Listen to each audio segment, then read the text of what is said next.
Assalamualaikum, selamat malam. Ketemu lagi hari ini. Kemarin kita membahas mengenai Ensiklopedia Akhir Zaman yang ditulis oleh Dr. Syekh Mubayat. Ini yang kemarin kita bahas.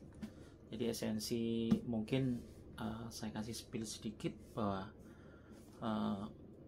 buku ini adalah buku yang menurut saya cukup the best, ya kan, salah satu the best seller, buku terbaik, ya kan, yang berjudul dengan Akhir Zaman. Mungkin perlu juga teman-teman untuk memiliki buku ini, karena buku ini dibahas secara terperinci, secara mendetail, dan semua saling berurutan mengenai kejadian-kejadian akhir zaman yang memang dinubuatkan oleh dari Rasulullah SAW, para sahabat, dan orang-orang yang meyakini apa yang disampaikan oleh Rasulullah. Dan tentunya kita juga wajib untuk mengikuti, ya kan, mengitibai kepada Rasulullah mengenai apa-apa yang mungkin disampaikan juga dalam pesan buku ini. Jadi buku ini sangat membantu sekali, artinya menjawab kekhawatiran kita mengenai akhir zaman itu apakah korelasi dengan akal kita atau tidak, apakah dengan kondisi modern yang saat ini juga akan bisa diterima. Jadi jawabannya cukup bisa diterima karena dalil-dalil dan nas-nasnya itu cukup kuat yang disampaikan dalam buku ini. Jadi itu menyambung kemarin ya. Jadi mengenai isinya, memang ini bagusnya dibikin sebuah kajian ya, kajian mendalam gitu kan, termasuk beberapa contoh ya, beberapa contoh yang di sini dibahas. Jadi sangat ditulis secara kuat, ya kan, beberapa riwayat-riwayatnya, salah satunya adalah termasuk bagaimana nanti kemunculannya Dajjal dan fitnah-fitnah yang akan terjadi. Salah satunya penjelasan juga mengenai dukhon, ya kan. Terus waktu itu bagikan bulir-bulir yang membentuk satu ikatan yang diikat dalam tali. Begitu simpulnya dilepas, maka bulir-bulir tadi yang terikat di dalam tali itu akan semuanya akan terjun bebas dan terbuka, juga akan disusul oleh bulir-bulir yang selanjutnya dengan kondisi yang sangat cepat juga. Jadi artinya saat semua tanda-tanda itu terbentuk, ya kan, terjadi, maka itu akan disusul juga dengan kejadian-kejadian yang lain, begitu. Jadi biar nggak penasaran, sebaiknya cari Ensiklopedia Akhir Zaman ini. Tapi juga semoga dapat ya buat teman-temannya, karena ini saya juga cari sangat susah ya. Ini tebal halamannya sekitar 1020 ya, 1020 1021. Jadi kalau di bahasan 2122 itu membahas mengenai biografi Syekh Mubayat. Terus kalau menariknya, jadi ini juga sebagai motivasi ya. Ini juga saya juga menulis buku mengenai panahan dengan versi saya. Ini juga lumayan tebal halamannya, itu hampir sekitar 900-an ya, 900 halaman. Ini saya tulis dengan versi saya, ya kan. Ya, ini juga semoga juga memotivasi buat teman-teman para archer. Tulislah, kebiasaan menulis itu bagus, ya kan. Jadi apa teknik yang pengalaman yang teman-teman rasakan atau mungkin teman-teman gali dalam memanah itu bisa diimplementasikan, misalkan seperti ini. Beberapa ini contoh ya, beberapa contoh ini. Nah, ini ada beberapa juga saya bikin periodik tabel ya.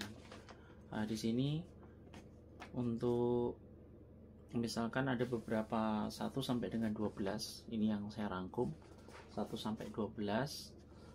Nah, ini ada mulai dengan position, terus standing, setting ya kan, terus lower end-nya, artinya posisi anchor di bawah, di atas, ataupun masing-masing kelebihan dan kekurangannya. Terus juga bentuk-bentuk grip ya kan, bentuk-bentuk grip itu juga ada sekitar 12 juga saya bikin. Jadi variasi grip atau handle ya, jadi posisi handle yang bagus bagaimana, karena handle yang bagus itu tidak bisa kita sebut bahwa contoh misalkan busur yang biasa saya pakai itu adalah handle yang bagus karena sesuai dengan saya. Untuk implementasi ke para pemanah yang lain belum tentu juga, belum tentu bahwa gripnya itu akan cocok. Jadi grip itu pada dasarnya mengikuti bentuk pola tangan ya.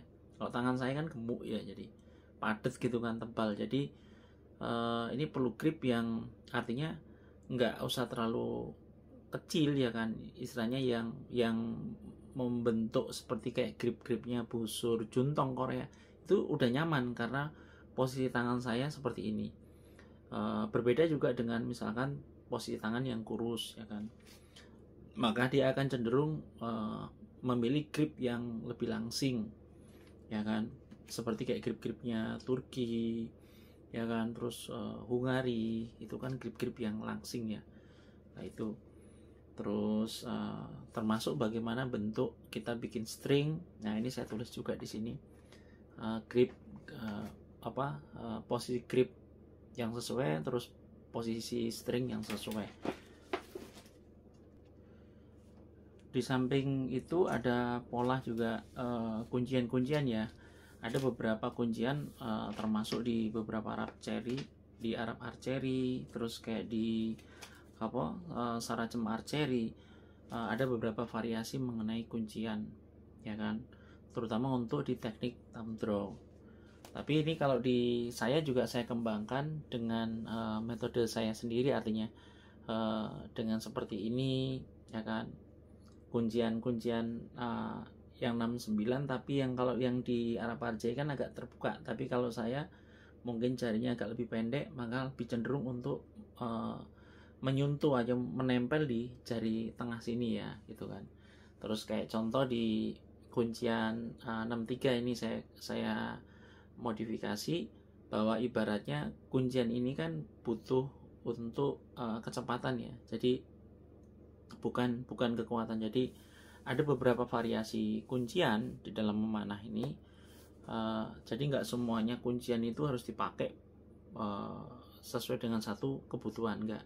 Jadi contoh misalkan kalau kita pengendalian menggunakan busur yang berat, maka kita perlu genggaman yang kuat juga, kuncian yang kuat. Salah satunya adalah kuncian ya bisa dikatakan 69.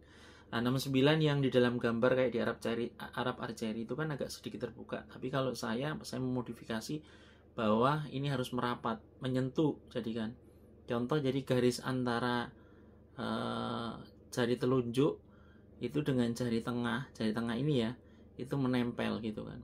Kalau yang di 69 yang versi Arab Archery kan dia agak sedikit merenggang gitu kan. Ya ini nggak tahu karena mungkin di sana jarinya telunjuknya lebih besar atau lebih panjang ya kan. Nah ini contoh dengan versi saya nih. Maka kalau jari saya kan nggak terlalu panjang, jadi pendek, cuman gemuk ya. Jadi saya nyaman seperti ini. Terus juga ada yang bertanya, bagaimana Kang kalau misalkan kita itu menggunakan three finger, 3 jari. Nah ini banyak awal dulu saya mendengar tahun 2012 ya, yang mengatakan kalau three finger itu adalah informasi yang dibawa oleh termasuk pemanah-pemanah dari Romawi gitu. Itu perlu diralat ya. Jadi kita harus, kalau ngomong kita harus menggunakan data informasi ataupun informasi-informasi yang valid ya, terpercaya. Jadi sebenarnya justru kalau thumb draw itu bukan dari Islam ya. Thumb draw itu sebelumnya sudah ada sebelum Islam. Artinya di zaman-zaman Persia itu. Tamtro itu adalah teknik Persia ya kan. Tentara-tentara Persia menggunakan teknik tamtro. Justru yang three finger ini adalah teknik yang dekat dengan warisan dari Rasulullah dan para sahabatnya, itu menggunakan 3 jari. Jadi justru ini yang punya sanad, 3 jari ini punya sanad. Jadi begitu ya dari saya. Nanti kapan-kapan kita akan bahas buku atau ya tulisan aja lah, tulisan apa yang dari pengalaman saya memanah. Jadi saya belum diterbitkan sih, tapi ini sudah ditulis. Ini beberapa metode memanah, bagaimana memanah yang lebih enak kan, lebih efisien, lebih mudah.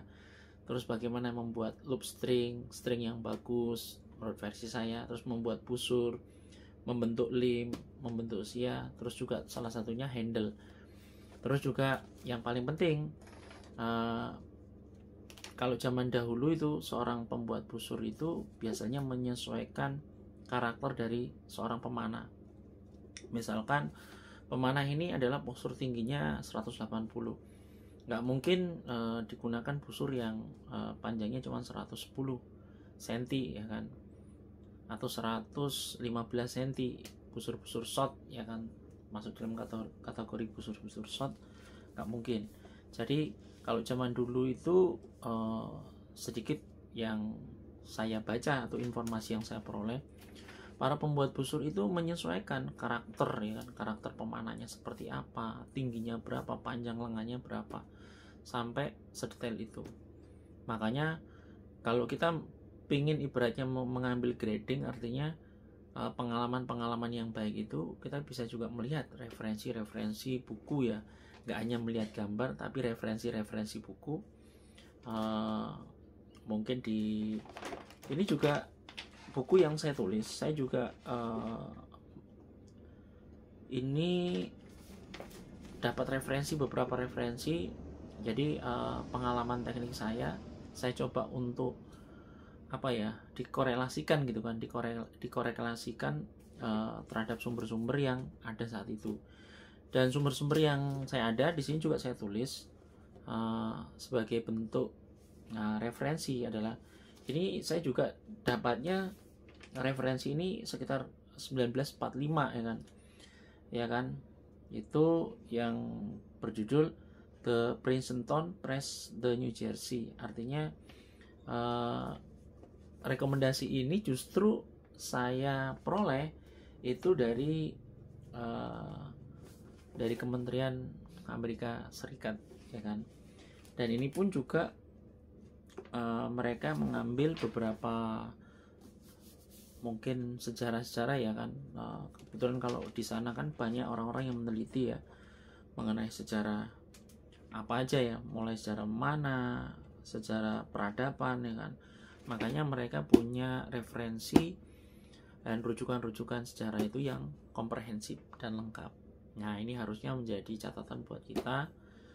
Nah kita harus sekarang itu nggak hanya ngomong, jadi kita harus bagaimana caranya kita ini menulis apa yang kita tulis. Karena kalau dengan menulis maka kita akan mengingat lagi ya, gitu tujuannya.